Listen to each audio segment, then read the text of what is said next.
Okay, hi guys, we are going to see about pumps today. So, what is a pump? Why it is used? Pump is simply to transfer the fluid. Okay, so the main types of pumps are dynamic. Another one is positive displacement.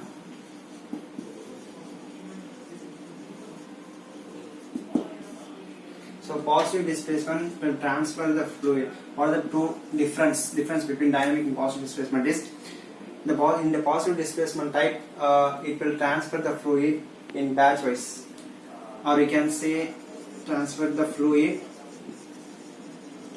in discrete volumes.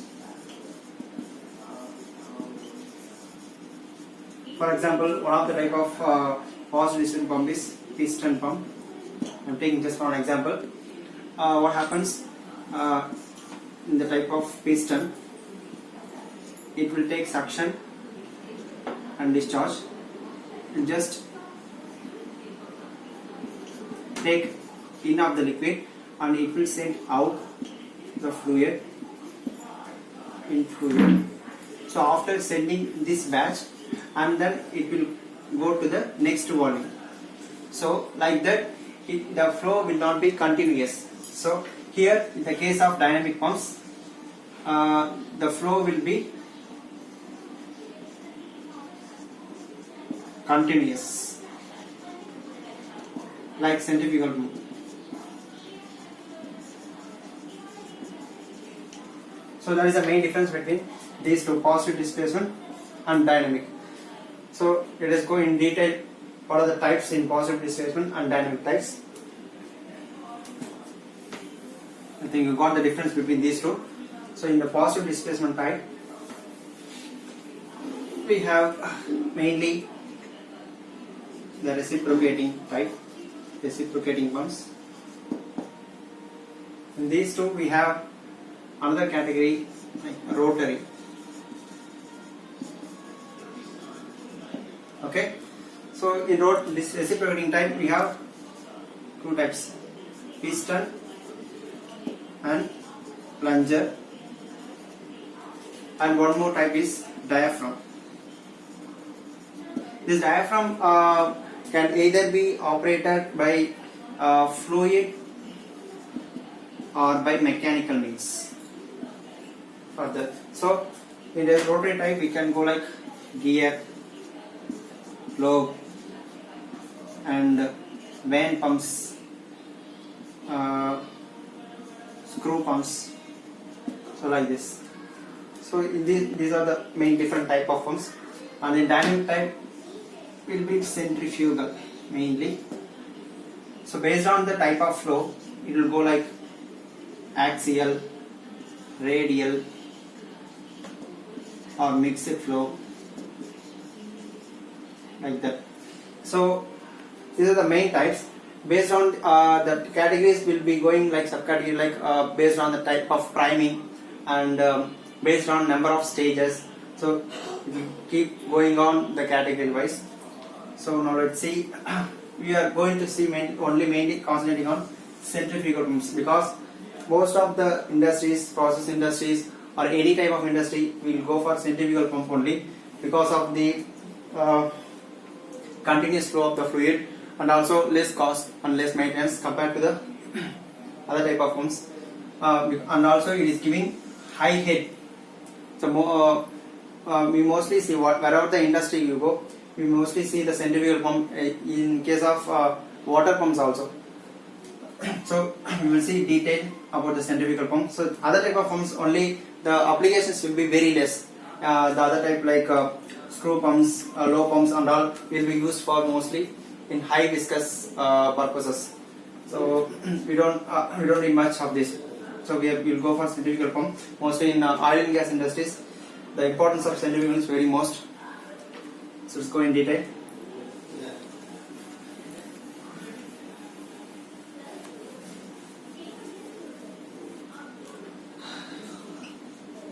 Centrifugal pumps. So the main purpose centrifugal pumps will give high head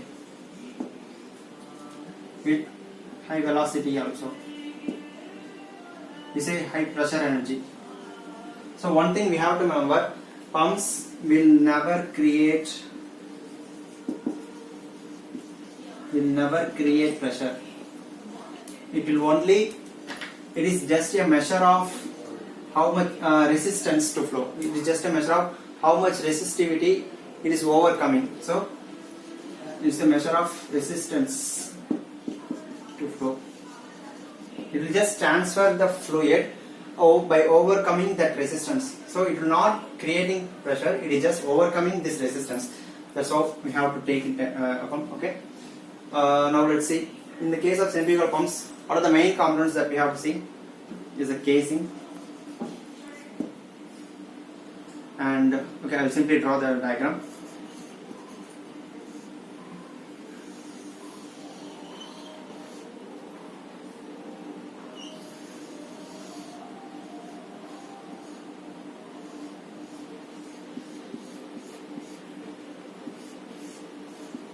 So this is the casing, and this is the impeller, and this is we call eye of the impeller, because here is where there is suction of the liquid will take place, inlet suction. So this is vents. These blades are called vents. This is the impeller.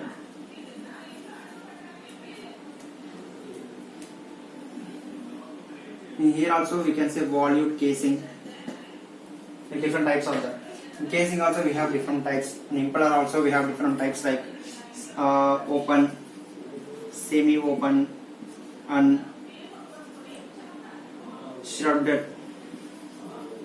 Shrouded impeller means closed impeller. So these are the three types of impeller we have.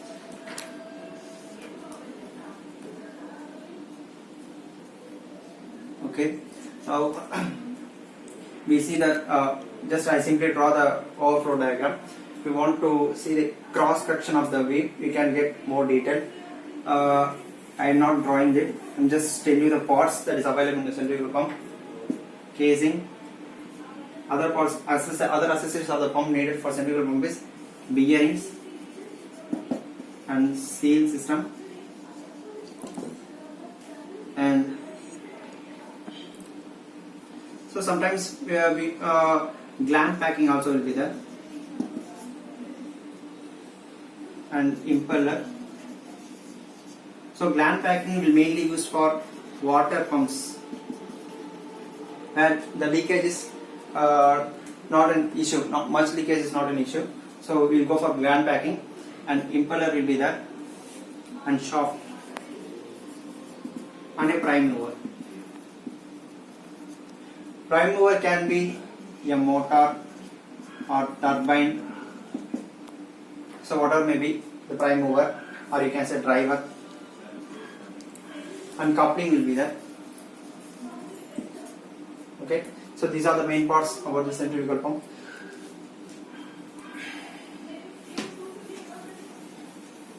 And we will see about what are the main factors we have to see. We have to main terminologies that is coming in centrifugal pump. So main thing is head. If we go for head, that will be static head, static suction head, and static discharge head, and total head, total suction head, total discharge head, and say HS, HT, H, capital HS, capital HT. So, and vapor pressure. At suction point. So these are the main factors we have to see in centrifugal pumps. So to calculate the NPSH. NPSH is one of the important thing. So this should be calculated. This should be given by the vendor who are buying the pump. This should be given by the client. So he will tell you that my pump should have NPSH of this much, so that only the pump will be able to discharge the fluid by overcoming the resistance to reach the discharge state. So NPSH with net positive suction head. NPSH is nothing but the pump must allow a smooth flow of liquid at inlet side of the pump to give the sufficient discharge head or discharge pressure, whatever it is. So that's what the terminology we say. So NPSH will be calculated by calculating these head calculations. So I will explain by making a sum on this. So we just take the terminologies. And one more thing is that we saw the head and we have to see the flow and efficiency. So I am telling this. There is a graph that will show you BHP curve will be that you know already. So BHP curve will be provided by the pump manufacturers. So at what is the point at which the pump should operate for to give the maximum efficiency, so that it will be operated for the longer time by reducing the friction and by expanding its lifespan. So I will show the BHP curve also.